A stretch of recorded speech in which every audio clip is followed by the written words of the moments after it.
Olá, pessoal, tudo bom? Estamos aqui em mais um programa Talks Fenacom e hoje trazendo aí uma novidade que foi publicada as medidas provisórias 171 e 172, né?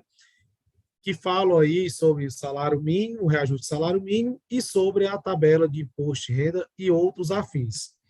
Para comentar aqui sobre essa MP, a gente convidou o nosso diretor legislativo, Diogo Chamum. Bem-vindo, Diogo, obrigado novamente. Olá, presidente Daniel, pessoal que nos acompanha, uma saudação especial. Vamos repercutir aí essas medidas importantes que foram editadas recentemente. Ótimo, Chamum. E eu queria já entrar nesse bate-papo, né? Principalmente que a medida 1171, ela trata aí do nosso imposto de renda, da atualização da tabela, nos mostra aí o que foi que o governo trouxe para a gente, se foi bom, se foi ruim, se está correto, ou se a população espera mais do que essa simples medida provisória. A medida provisória, ela trata também sobre tributação de investimentos no exterior. Mas eu acho que aqui a gente tem que tratar mais a questão essa da tabela, porque é de interesse de toda a sociedade, né? Afinal de contas, a tabela de imposto de renda ela serve para calcular o imposto de qualquer trabalhador do Brasil, de qualquer segmento, qualquer região, área pública, área privada. O trabalhador autônomo, de carteira assinada, o empresário. Então, todos contribuem para o seu imposto de renda através dessa tabela, que vem numa defasagem impressionante de em torno de 150%. Só para o pessoal que nos acompanha ter uma ideia, desde abril de 2015, ela não vinha sendo atualizada, ela está congelada, e agora, com essa medida provisória, houve sim um aumento da faixa de isenção, passando de R$ 1.903 para R$ 2.112. Isso, então, somente nessa primeira faixa, e que torna totalmente pequeno e paliativo em relação a todo o cenário da defasagem da tabela. Outra questão que é importante, a gente tem também que deixar muito claro, né, que tudo que vem a diminuir a tributação, a atualização da tabela sempre é positivo, mas nós temos que deixar muito claro que essa medida é muito paliativa, até porque há uma questão de narrativas ou de comunicação, porque a grande manchete é que as pessoas que ganham até 2 salários mínimos não vão pagar imposto de renda. Ora, se o limite de isenção passou para 2.112, o salário mínimo passou para 1.320, então 2 salários mínimos dá 2.640. Há uma diferença de R$ 528 entre a faixa de isenção e 2 salários mínimos. Então, por que do argumento que não se tributa até quem ganha até 2 salários mínimos? Porque se considerou no cálculo do imposto de renda na retenção o desconto simplificado de 20% aquele na declaração de ajuste anual. Então, a gente tem que cuidar e tem que esclarecer isso para a sociedade, que o aumento da faixa de isenção foi só de 1.903 para 2.112, e houve uma mudança na mecânica, de considerar já o desconto simplificado no primeiro momento. Só para a gente frisar isso. Então, quem optar pela declaração completa e ganhar 2 salários mínimos, ele será tributado pelo imposto de renda. Não vai, porque esse desconto está incorporado no cálculo da retenção, no cálculo mensal. E a tabela também já incorporou. Inclusive, as outras faixas elas estão inalteradas, elas não sofreram reajuste. Mas aquela parcela a deduzir da tabela progressiva, ela acompanha esse pequeno aumento de 212. Então, na última faixa, a parcela a deduzir aumenta em torno de R$ 15, mas é muito pouco. Mas essa medida tão pequena, ela já traz um reflexo importante. A Receita Federal estima que em torno de 13 milhões de contribuintes, de pessoas, deixarão de pagar imposto e, por consequência, deixarão de ter obrigatoriedade da entrega da declaração de imposto de renda pessoa física também. Então, a medida é importante, mas ela é muito pequena diante de todo o cenário que a gente convive. E pelo tempo de defasagem de tabela, né, que a gente muito defende aí, muito explica à sociedade, mais de 150%, realmente foi uma medida provisória que deu, sim, obviamente, foi bom para alguns da sociedade, né, que ganham aquele valorzinho ali, não terão mais um imposto retido, mas, de regra geral, nós continuamos pagando mais impostos para o governo por causa da defasagem, e isso só vai aumentando, né, porque os salários serão reajustados, mas a tabela não consegue seguir, pelo menos, a base desses reajustes. Isso é muito ruim, no geral, para a sociedade, né? A gente pode trazer um exemplo bem prático.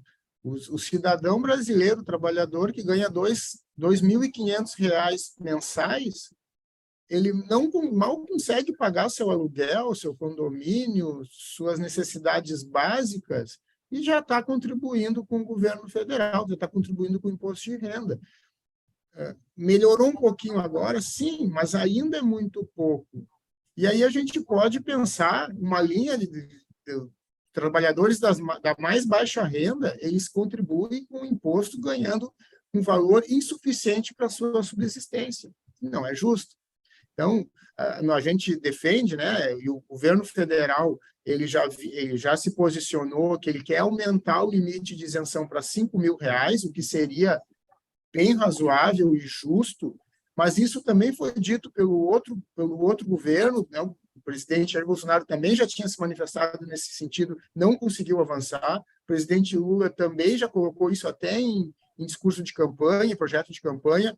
Vamos ver se ele vai conseguir avançar e a que custo, porque também não adianta a gente corrigir uma injustiça fiscal e social, porque nós estamos tirando a renda aqui do trabalhador comum, e abrir uma nova conta para alguém pagar. E aí a gente pode falar aqui da tributação dos dividendos, que existe um lastro para ser isenta. Ela se tornou isenta lá em 1996, quando se criou, por exemplo, o adicional de imposto de renda que as empresas pagam até hoje, pelo parâmetro defasado dos R$ 20.000 desde então. Parece que o governo gosta dessa defasagem, né? Porque como ele não reajusta, ele recebe mais impostos, a população desembolsa mais e, principalmente, a população não tem um retorno necessário com essa contribuição. Isso que pega mais, isso que pesa bastante no nosso país, né? A carga tributária, tanto para a pessoa física como para a jurídica, é tão alta, mas nem as empresas e principalmente a sociedade não tem um retorno como saúde, segurança, né, e educação. Acho que são 3 pilares aí que nosso país precisa melhorar e dar um retorno de qualidade para a população. E essa sistemática, ela não é transparente, porque a partir do momento que o governo federal, e aí passam todos os governos, todos os vieses políticos, aqui a gente não defende lado, e silencia para aumentar a sua arrecadação, para se beneficiar, porque se o governo nada fizer e a tabela não for reajustada, a arrecadação aumenta. Isso, então, sem enfrentar o debate com a sociedade, sem enfrentar um debate no Congresso, que é uma outra dinâmica que também não tem cabimento, nós, para repormos as perdas inflacionárias, necessário mobilizar todo o Congresso Nacional. Não tem porquê, não é justo e não é correto ter que mudar a lei, fazer um projeto de lei, aprovar em Congresso para repor os índices inflacionários, as perdas inflacionárias oficiais. Então, essa tabela, eu sei que tem algumas limitações legais e teriam que ser enfrentadas, mas essa tabela tinha que ser indexada e ser atualizada automaticamente. E eu vou além. Aqui ninguém é insano de pedir a reposição dos 150% de defasagem, mas a indexação da tabela, um índice inflacionário de inflação oficial e um ganho real, sei lá, de 1% ao ano, isso seria um mínimo e bem razoável do governo conseguir cumprir e sem afetar o seu orçamento. Afinal de contas, o orçamento é de um todo. Tem a arrecadação e tem os gastos. Então, esse ajuste tem que ser feito pela equipe do governo. Boa reforma administrativa que o governo precisaria fazer para também adequar suas contas e melhorar aí a contenção de gastos públicos, né, e o direcionamento para um bem maior. Diogo, você gostaria de comentar mais algo sobre a medida provisória, já entrando aqui na parte final do programa. Não, Daniel, eu quero só fazer um comentário sobre essa questão que tu muito bem colocou da reforma administrativa. Sim, a reforma administrativa, vamos recordar que a arrecadação, a necessidade de arrecadação do governo, ela é em função da sua necessidade de cumprir com seus gastos orçamentários. A reforma administrativa seria um caminho de ajustar esses gastos para ter menos necessidade de arrecadar. Mas, como posicionamento desse governo atual do presidente Lula, eles têm uma ideia de Estado maior.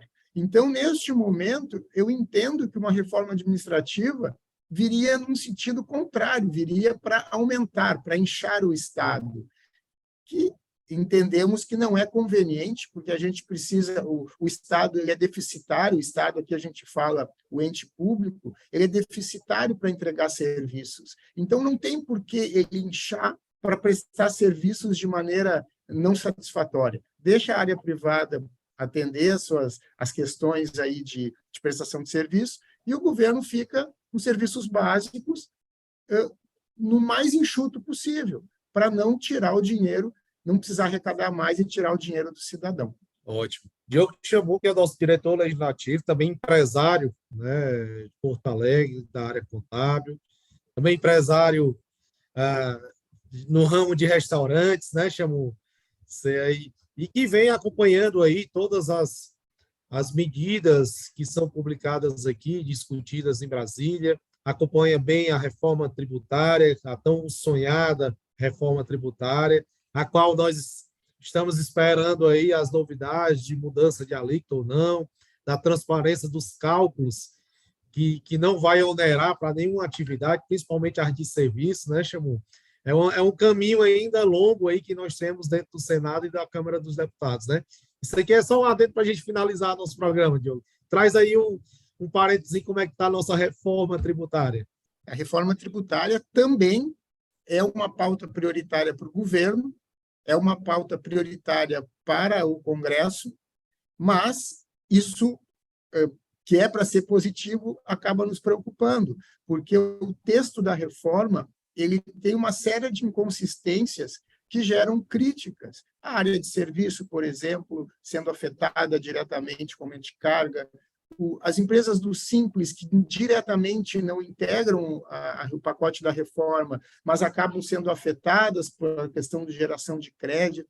Então, tem alguns pontos, a transição muito longa, que vai totalmente de encontro à simplificação, porque são de 5 a 10 anos que as empresas terão que apurar os impostos por 2 modelos, quer dizer, duplicando o seu trabalho, e aí vai totalmente de encontro à simplificação, à redução das horas investidas na apuração e declaração dos impostos. Então, nos preocupa essa prioridade e todo esse destaque que a reforma tributária traz para a imprensa e para a sociedade, porque talvez possa passar um texto não adequado. E a reforma tributária ela tem um custo de transição muito elevado.